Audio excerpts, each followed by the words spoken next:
We suffered our first big defeat in the last episode of our realistic Crystal Palace career mode, getting absolutely pulverized by Manchester United at Selhurst Park. It's obviously an embarrassing victory, but what makes it even worse is that with 20 minutes to go, we were just 2-0 down. We absolutely collapsed in that final period of the game and shipped 5 goals somehow. And I said after the game that I'd be avoiding Crystal Palace chairman Steve Parish at all costs after the defeat. So that is exactly what we are going to do. We are, however, going to meet with Dougie Freedman at the beginning of today's episode because we've got a number of players whose contracts are about to expire. Tyrick Mitchell is absolutely one that I think needs to get done. I do see his future being at Crystal Palace.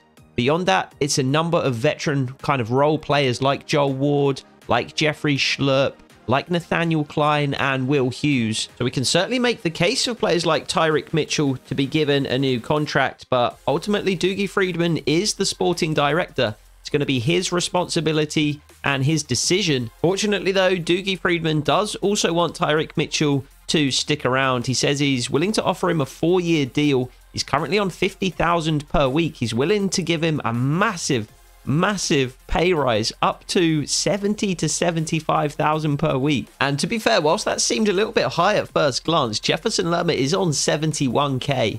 So I'm sure we can swing roughly the same amount for Tyrick Mitchell. I think Mitchell is a good young player that we do want to build around. We do want him to be part of the future at the club too. So I don't think he will have any hesitation in signing this deal. So it's a 4-year extension, an important squad role, and £70,000 per week for Tyrick Mitchell. I'll be interested to see what Dougie Freedman wants to do with the remaining players though, who are obviously much older than Tyrick Mitchell. Joel Ward, Jeffrey Schlupp, Nathaniel Klein, Will Hughes all have expiring contracts this season. And it looks like Freedman would be happy for a couple of those players at least to stick around, but not Joel Ward. He is inclined not to renew his contract. Jeffrey Schlupp, however, if we can use him in a tactical or a depth role, we could offer him a 1 or 2 year extension at a reduced wage. Otherwise, Freedman is going to be letting him go as well. Nathaniel Klein, same, looking to move on. And then Will Hughes, he's probably going to get a new contract by the looks of it, a 2 or 3 year deal at a similar or even a slightly increased wage. So Jeffrey Schlupp and Will Hughes potentially sticking around. Looks like we're going to have to find a new right back though, with both Joe Ward and Nathaniel Klein moving on. So Will Hughes puts pen to paper on a new 2-year deal that pretty much matches his current wages. He's going to be a versatile option in midfield, playing that box-to-box role. Jeffrey Schlupp, however, currently on a sporadic squad role, wants to be upgraded to rotation, and I just don't think we can give him that opportunity in the squad. So looks like for now, he is going to go unsigned. So hopefully we see Tyrick Mitchell and Will Hughes playing with a bit more energy and enthusiasm, fresh off their new deals in today's games. We are going to be hosting Liverpool at Selhurst Park. We're going to be travelling to the City Ground to take on Nottingham Forest in our featured game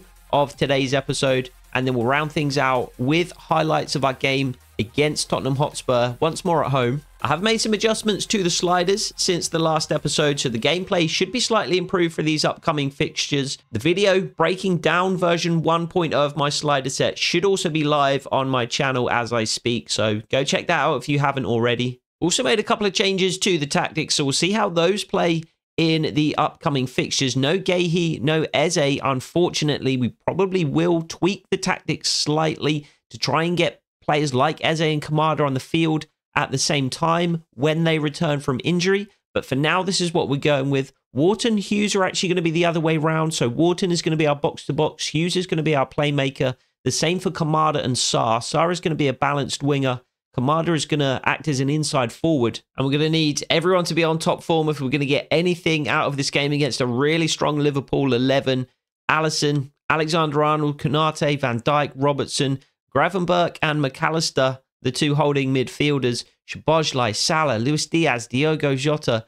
Players on the bench like Darwin Núñez, Cody Gakpo. It's going to take a lot to come away, even with a point from this game. And to be fair, everyone was in top form for this one. We played so well, passing, moving. Daniel Munoz in particular bursting down the right-hand side and causing issues for Liverpool. It was Munoz that had our first shot from outside the box. That went wide, but it was Will Hughes who forced a save from Alisson on the second attempt. Munoz would continue to cause issues though, and he arrived at the back post completely unmarked to get on the end of Kamada's cross and put the ball in the back of the net to make it 1-0 Palace about 20 minutes into the game. And when Jean-Philippe Mateta burst through on goal 15 minutes later, I thought we doubled our lead. Couldn't quite find the composure and the precision to finish the chance though. So this one unfortunately went begging. Liverpool had their fair share of opportunities in the game. I'm not sure why they didn't appear on the highlights here. They hit the bar in the first half and forced a number of saves from Dean Henderson, but 10 minutes from time, Darwin Núñez was becoming frustrated with the lack of an equaliser. And as Liverpool continued to flood forward to look for that equaliser, that left space in behind for Kamada, who got the assist for the first goal to break away down the right-hand side and put it in the back of the net for the second. This was 5 minutes from time. And although Liverpool did continue to press, their final chance of the game deep into injury time was a Ryan Gravenberch header that flew over the bar. So we did run out 2-0 winners in a game where Liverpool edged possession and chances created.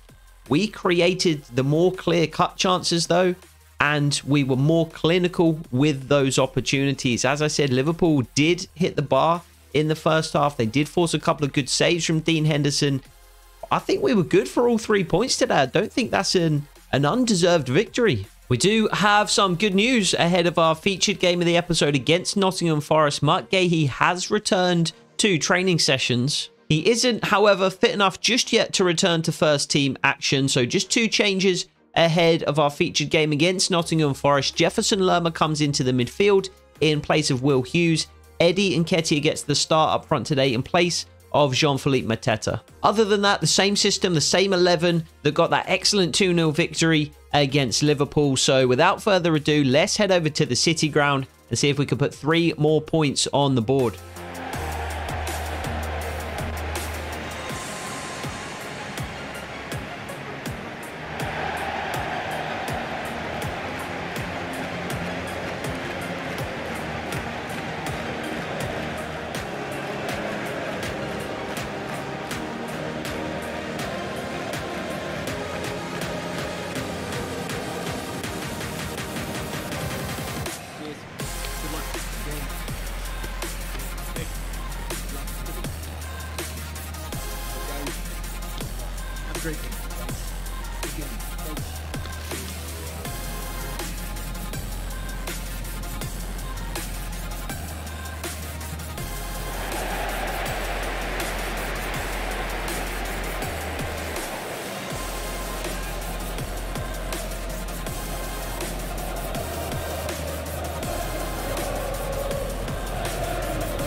So we are up in the commentary box at the City Ground with a win under our belts already in this particular episode, and I feel quietly confident that we might get another here today. I do fancy Eddie Nketiah to grab a goal today as well.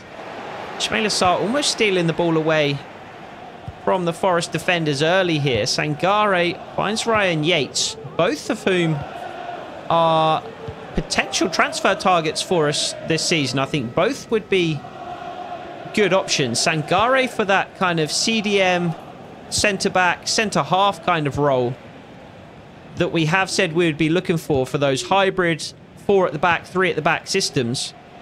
Ryan Yates as more of a true box-to-box player, which we may be making use of in certain systems as well. Really good pass from Jefferson Lerma to find Daniel Munoz, who beats his man just enough to be able to put in a cross. Jefferson Lerma can't win the second ball. Ismail Assar can't win the third, and Daniel Munoz can't win the fourth. Some poor pass from Trevor Chalobah as well, as he looks for that run in behind from Daniel Munoz. Nicely worked from Nottingham Forest. They find a bit of space in the centre of midfield. Toffolo, who of course made such an impact for for us in the Norwich City career mode, which is our final series of FC24, kind of morphed into the Johannes Hoff-Torup career mode, as we did get fired after our second season as Eddie Nketiah bursts through on goal and puts it wide. I said I fancied Eddie Nketiah to score today. If he doesn't score there, then maybe I don't fancy him to score, because he's probably not going to get many opportunities more clear-cut than that one. At least to get a shot on target, if not to put it in the back of the net. But yeah, we did get fired in our second season as Norwich City manager, and I've had a couple of comments in the first couple of episodes of this particular series. People saying, if you want it to be realistic, why are you turning manager sacking off? Well, for that exact reason, because it's unrealistic when you get sacked for no reason.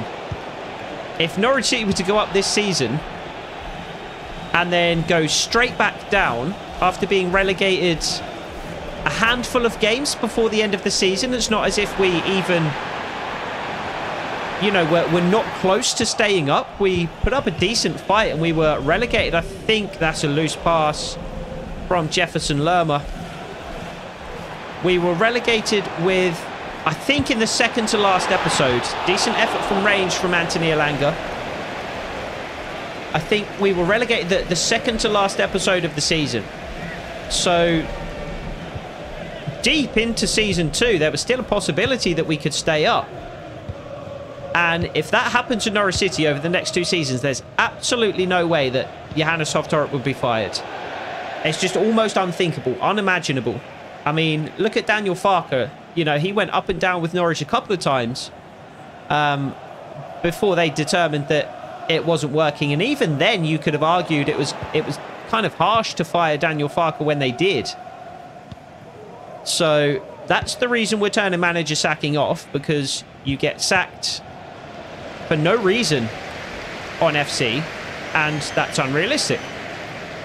So what we're doing instead is setting ourselves realistic consequences, as you will have seen earlier on in the episode with those custom objectives, so we can determine whether we've been successful, whether we have been unsuccessful, rather than leaving that to the board to decide.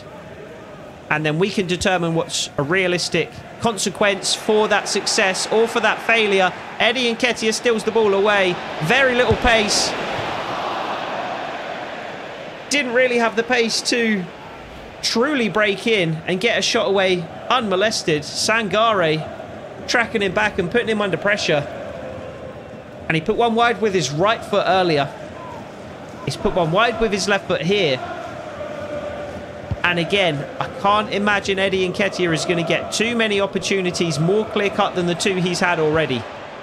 So if he's failed to put each of those away, can we really be banking on him to score at any point in the future here today? Good challenge, Jefferson Lerma. Dispossessing Taiwo Awoniyi. He's another player who I would potentially be interested in picking up from Nottingham Forest. I think he'd be an ideal lone striker.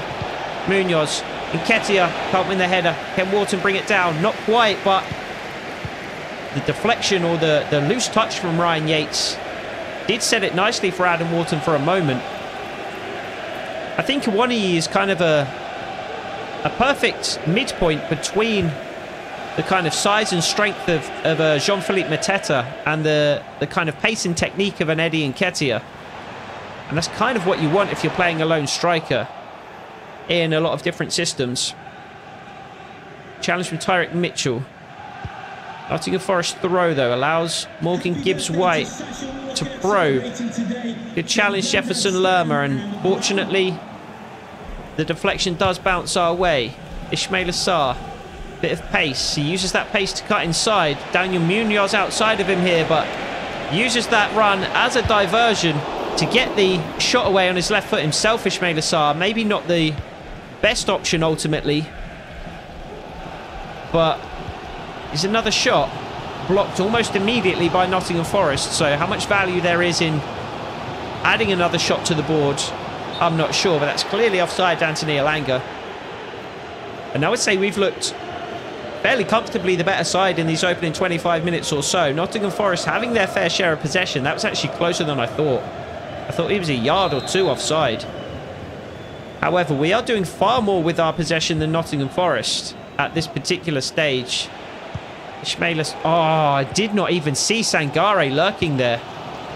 Thought that ball was going to find Ismail Assar on the edge of the box with an opportunity to, again, cause problems for Nottingham Forest. Morgan Gibbs-White. Back to Ryan Yates. I did want to try a 5-2-2-1 formation in this particular game. Good challenge. Taiwo Awoniyi. Morgan Gibbs-White. We're just outnumbering Nottingham Forest at the back. They've got Awoniyi up front and Morgan Gibbs-White just behind him, but we, of course, have those three centre-backs. We have also Adam Wharton and Jefferson Lerma just in front of them. We do only have Tyrick Mitchell on wing-back as well, rather than attacking wing-back, so just completely outnumbering Nottingham Forest in our defensive third at the moment. But I did want to try a 5-2-2-1 because we still have a couple of months left before Eze returns. Mark Gay should be back much, much sooner, potentially by the end of today's episode, potentially even for the Tottenham Hotspur game that we will round out this episode with. And again, Eddie Nketiah stole the ball away. Falls to the ground, though.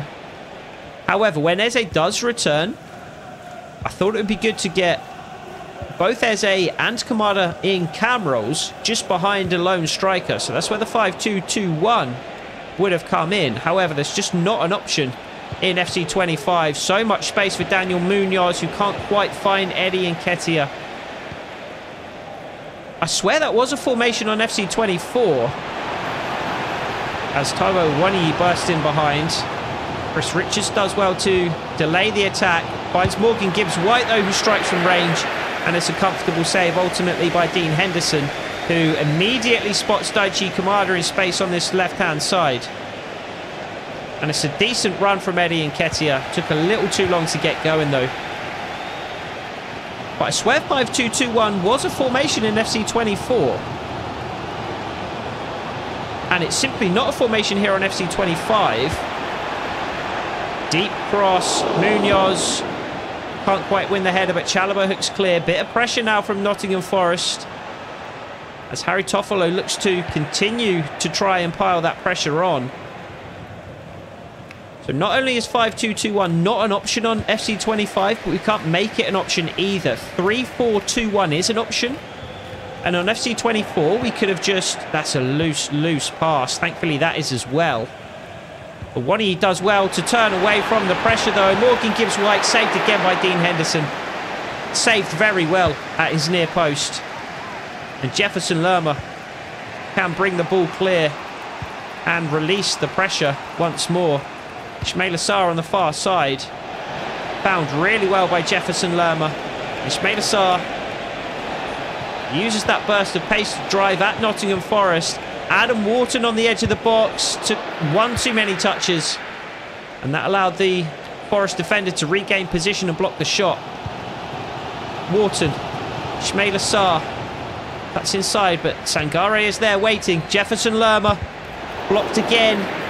And it's going to go out for a corner. Back and forth game in the last 15 minutes or so, as Holly Glasner looks on from the sideline. Holly Glasner, as he was brilliantly dubbed by a commenter in the last episode, I believe. Kamada delivers. Munoz in the box. Eddie Nketiah collects. Can he find the space to get the shot away? Yes, he can. Again blocked by Nottingham Forest. Taken down by Kamada. Delivered towards Nketiah at the back post. Oh, we could nip in here and steal the ball away with Lerma, but not quite. Anthony Elanga away on this right-hand side for Forest. Tyrick Mitchell in a good defensive position. I'm hoping it's Anthony Elanga again. Bursts away. Chris Richards heads clear. I'm hoping that you've noticed an improvement in the gameplay since the first two episodes of the series, because I have made a couple of tweaks to the slider set that I was using in those initial episodes. I have also released a video between episode 2 and episode 3. Lerma, gotta be wide. Excellent opportunity from Jefferson Lerma. Unfortunately, can't get the shot on target, and it does look like we're going to head into the break 0-0. But since episode 2, I have released a video breaking down my slider set. The slider set that features in that video, that's the set I'm using in this particular episode. And I made a couple of tweaks to the gameplay sliders, to the simulation settings tab. I have also arrived at an initial set for the CPU sliders. So the AI behavior sliders, where you can choose from tactical, dynamic, or custom. I've also arrived at an initial set for those custom CPU sliders. So those are all in implementation in today's episode. So I think it's an improvement on the gameplay from the first 2 episodes. I think it's going to prevent results and performances like we saw against Manchester United. And yeah, I think it's a really good place to start, basically. So check out that video if you haven't already. So back out for the second half here at the City Ground, where we will be looking to grab a goal, at least one goal, to come away with all 3 points for the second time in today's episode. We have created the clearest opportunities by far. Nottingham Forest had 1 or 2 opportunities of their own in the first half. None as clear-cut as the ones that we had with the likes of Eddie Nketiah, Jefferson Lerma, however. So I think we were good for a lead in the first half. It's a real shame that we don't have one. But I think we could grab the lead in the second half and see this out to a victory away from home. 6 points heading into the game against Tottenham would be excellent. I would have taken that every minute of every day if you had offered it to me before the episode began. And really, grabbing that win against Liverpool does mean we're pretty much playing with house money. Adam Wharton steals the ball away. Eddie Nketiah beats one man. Lots of Nottingham Forest defenders flood back, though. Munoz delivers. It's a deflection that takes the ball towards the Nottingham Forest goal. Thankfully, Matt Sells is on his feet. He's on his toes and is able to react to prevent the ball from going into the back of the net. Awonyi. Again, just look at the number of defenders we have back. Not only a back 4, but Jefferson Lerma dropping in there as well. Really good strength from Morgan Gibbs-White, though, to completely shrug off the challenge of Jefferson Lerma. Ismaila Sarr can burst away. Cuts inside onto that left foot. Back onto his right now as he shapes to shoot from range. And absolutely buries it in the back of the net. What a goal. We saw the quick break was on. As soon as I won the ball back there, I could see Ismaila Sarr on the little 2D map at the bottom of the screen, all alone on the halfway line. Found him. Beat Sangaro by cutting inside. We don't want to get the shot away on his left foot, though. Cut it back onto his right, where we can get not only the precision, but the power behind it as well. And absolutely flies past Matt Sells. Nothing he can do about that one. Couple of early contenders for goal of the season. I think Eze's goal in episode 1, I believe.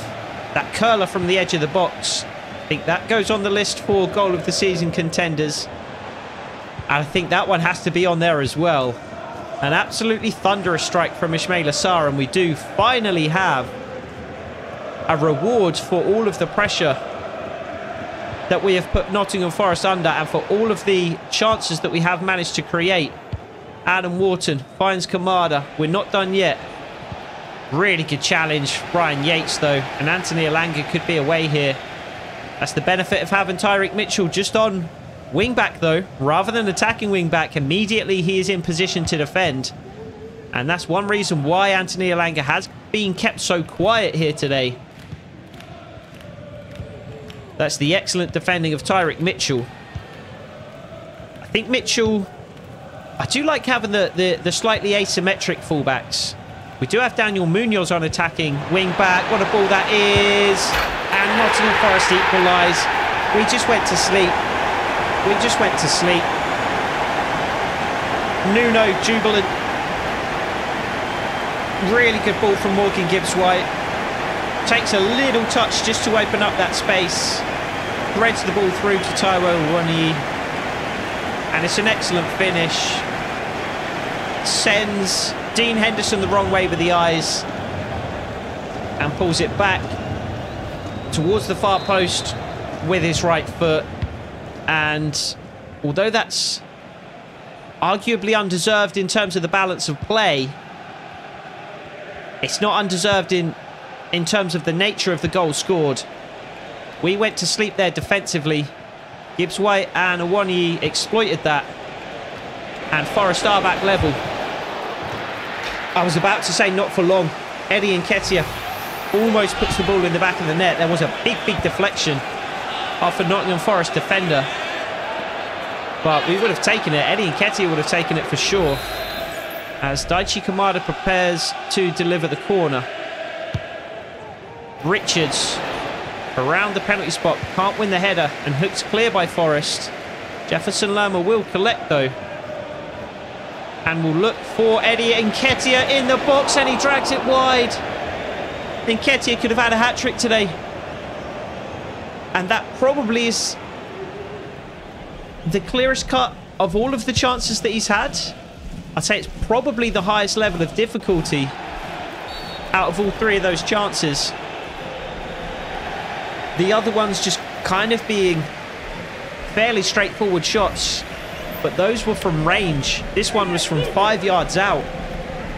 The ball was kind of dropping over his shoulder, and he did have to take it first time, which is why the level of difficulty was so high. It's a really good ball in. We can let that go. But if he could have got solid contact on that, there would have been almost nothing Matt Sells could have done from such short range. So a couple changes for Oli Glasner and Crystal Palace as Adam Wharton and Ismail Assar leave the field. It's going to be Will Hughes and Matheus Fransar to come on to replace them. Fransar, a player that I am excited about, not only in this particular series, but in real life as well. He looks like a pretty exciting young prospect, as does Raksaki for Crystal Palace. Currently on loan at Sheffield United, but I'm excited to see if he could be part of the future of the club when he does return from, I believe, a season-long loan. So heading into season 2 here, we'll have to see how those youngsters develop. What a good ball that is. Can't quite find Munoz. Jefferson Lerma does win the header on the edge of the box, but Kamada and Nketiah between them can't quite get on the end of the knockdown. Will Hughes, the other substitute, good challenge. Plays it into the path of Fransar, who cuts inside, but it's another absolutely perfect challenge from Ryan Yates. But I think the referee's given a handball there. Ryan Yates certainly didn't get anything of the Crystal Palace player. I assume that trailing hand must have prevented Fransar from continuing with the ball, which is why the referee has given the free kick, which Hughes will deliver. Cleared away by, I believe, Sangare. And then hooked clear and deep into Crystal Palace territory. Chalobah. Munoz once more. Tries to thread the needle, and fortunately, the ball does end up at the feet of Jefferson Lerma. It's another pinpoint tackle from Ryan Yates. Absolutely incredible defending from him today, and that's why... And it's left Jefferson Lerma with a knock, actually. It was a fair challenge. I don't think it should have been a free kick, but it was a firm and robust challenge as well. Lerma just lays it off for Will Hughes, who finds Fransar on this far side. Good run from Eddie Nketiah. Allows Fransar to cut inside, but good defending again from Nottingham Forest, and Morgan Gibbs-White gets a counter-attack underway. Awoniyi. Gibbs-White once more. Good challenge, Chris Richards. Finds Kamada. And Lerma into the path of Munoz. Really nicely worked. Oh, it's well cut out by Nottingham Forest, though. Just trying to lay the ball into the path of Eddie Nketiah. And it is a back-and-forth game now as both teams try to find a winner as we approach the final 15 minutes of the game. Sosa beats two down that left-hand side. Thankfully, the cross is far too deep. And it does go out for a Crystal Palace goal kick. Nottingham Forest to make another change. James Ward-Prowse to come on. So, a little more creativity on the pitch now for Nottingham Forest as they search for a winning goal in this game. We, however, will do the same. Fransar once more cuts inside. Really good ball to Daichi Kamada. Finds Daniel Munoz. Can he beat his man on this occasion? No, he can't, but he does pull it back across goal, and Eddie Nketiah has his goal. I said I fancied him to score today. After missing the previous 3 opportunities, I thought it wasn't going to be Eddie Nketiah's day. But he's exactly where he needs to be at exactly the time he needs to be there. And it's a big deflection off the goalkeeper, but all he needed to do there was get the shot on target. And he does exactly that, turning the driven cross from Munoz towards goal with his left foot. Big deflection off the foot of Matt Sells, who almost gets down quickly enough to prevent the ball from going in the back of the net, but can't quite make it happen. We do have the lead again with 12 minutes left to go in the game, and it is Eddie Nketiah who grabs the goal. So what we need to do now is see out the victory. I think we'll probably make a couple more changes next time the ball goes out of play. I think we'll likely drop back into a defensive formation. Or, I mean, the same formation. We'll still be in a 5-2-3, but in a more defensive setup within the 5-2-3. Morgan Gibbs-White again causing issues, though. Thankfully, the only real option he had was the shot from range.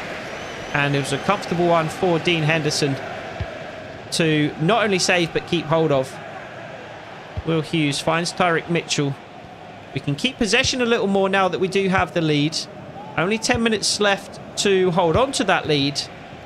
So the more we can hold on to the ball, the more likely we are to come away with the victory. Fransar takes it into the corner. I'm not sure we need to go into the corner and stay there, but something like that will be more than acceptable in this situation. And we will make another change or two next time the ball goes out of play as well. Thought we were going to have an opportunity to do that there as the ball went out for a throw-in. Apparently not the case, though. However, William Davidson is warming up on the touchline and is ready to come on next time the ball does go out of play. Jefferson Lerma to leave the field. Fransar back to defend. We need to stop the ball from entering our penalty area if we can at this particular stage. Really good feet from Morgan Gibbs-White. Finds a teammate as well.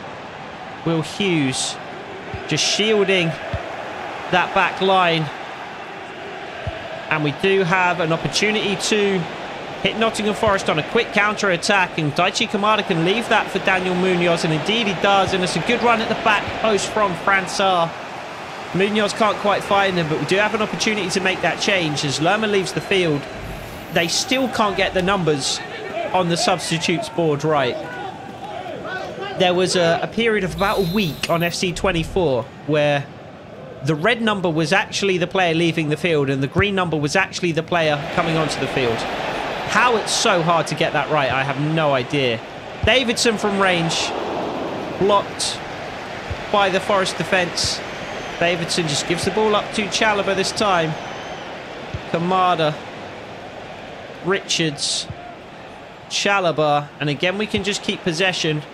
Maxence Lacroix finds Tyrick Mitchell on this far side, and again we can just go backwards here.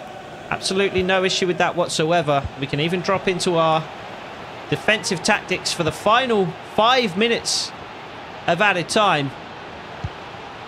High press from Nottingham Forest now that they are really chasing the game.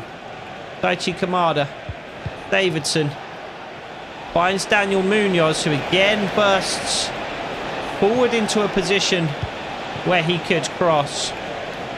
But with Nottingham Forest so far back trying to win the ball, we can just keep possession through Davidson, Mitchell, Daichi Kamada, and I think now is the time to take the ball into the corner. And we'll get to the byline if we can, and we'll take the corner. And we will make our final 2 changes of the game, as well as Eddie Nketiah and Tyrick Mitchell leave the field. Jean-Philippe Mateta and Roscoe Torres, the young Venezuelan left back, to come on. It's going to be Will Hughes to take the corner. It's going to be short to Daichi Kamada, though. He finds Hughes. Mateta on the edge of the box with a chance to finish it. Chalobah gets a shot on target, saved by Matt Sells. Kamada manages to bring the ball down, and surely that's going to be it now. There's Roscoe Torres. All he needs to do is keep the ball in the corner. 5 minutes of added time has elapsed. Finds Davidson and Kamada. And the referee's final whistle does finally go. And it is another 3 points, just about. Really, really good performance. Lots of excellent attacking play. Shame we couldn't keep a clean sheet in this one. But, I mean, it was a good goal from Nottingham Forest, to be fair. Really good ball from Morgan Gibbs-White through to Awoniyi, who'd made a perfectly timed run. Can we not have this angle, please? We don't need to see that guy sitting in the crowd. But yeah, fantastic performance. Another 3 points on the board. Starting to build a little bit of momentum now. Which does bring us to our third and final game of the episode, for which Mark Gahey is fit enough to return. So he takes up his place in the centre of that back 5, which is otherwise unchanged. In front of that back 5, we've got 3 in centre midfield, with William Davidson making his first start in the Premier League. He's joined by Adam Wharton and then by Daichi Kamada, so playing in that kind of playmaking central midfield role today. Both Mateta and Eddie Nketiah start up front. So we were trying to make it back-to-back wins at home against top 6 sides, but it was Tottenham who got off to the quicker start, immediately putting us under pressure. Mickey van der Ven fortunately heading wide from this corner. Heung-min Son caused a number of issues for our backline, testing us far more than the likes of Morgan Gibbs-White and Taiwo Awoniyi from the last game. He set up Dejan Kulusevski, who took a thunderous strike across goal, but again, fortunately, wide of Dean Henderson's goal. And it was the pace and the skill of Heung-min Son again opening doors for Tottenham Hotspur, setting up Timo Werner on the edge of the box this time. Tottenham just couldn't find the target. Dean Henderson had a relatively easy day, not for Tottenham's want of trying, but for their failure to get their shots on target. And when they did finally get a shot on target, my God, was it a good one. Dejan Kulusevski taking the ball down on his chest just on the edge of the box. One touch to set it for his left foot, and he curled it into the top corner. Nothing Dean Henderson could do about this one. Absolutely unbelievable strike. Tottenham did continue to press for a second goal. Dean Henderson being called upon to make a couple of saves to keep us in it, this time from Timo Werner at his near post. And then again, shortly after, when the ball fell to Timo Werner once more in the penalty area. And although we did try our best to get back into the game, and we did manage to keep it at just a 1-goal deficit for such a long period of time, Tottenham always looked more like scoring a second goal than we looked like scoring a first. I was certain they had scored a second when Heung-min Son let fly from range. It was narrowly wide of the post. So the game unfortunately did finish 1-0 to Tottenham. Disappointing result. We did come close to equalising on a number of occasions. It does seem whoever wins the game in FC25 tend to get all of the highlights after the game. We hit the post at one point with Eddie Nketiah. He almost scored against his old rivals, but that didn't appear on the highlights for some reason. But shame we couldn't take a point from the game. But despite that defeat, we do finish a difficult month with 6 points to show for our efforts. Potentially, you could have predicted a win against Nottingham Forest ahead of October, but we would have been hard-pressed to take more than a point from Liverpool or Tottenham, but we managed to take 3 points from those 2 fixtures, which is a really fantastic return. Somehow, though, it does almost nothing for our league position. We still remain in 17th in the Premier League on 9 points. However, we are just a win away from 8th placed West Ham. So, I mean, it is early days still in the Premier League. We do still have a lot of teams bunched up on very similar points totals. 9 points for us, Aston Villa, Manchester United. Just a point more for Leicester City and Arsenal. Just 2 points more for Wolves and Southampton. And again, just a win more for West Ham, Everton, Brentford. And that takes us all the way up to the periphery of the European places. So if we can get a couple more good results in the month of November, I think the Premier League table is going to look a whole lot different. And we do have opportunities to grab those results in the form of games away at Wolverhampton Wanderers. Could certainly see us winning that game. We face Fulham at home at Selhurst Park. Again, could easily see us winning that game.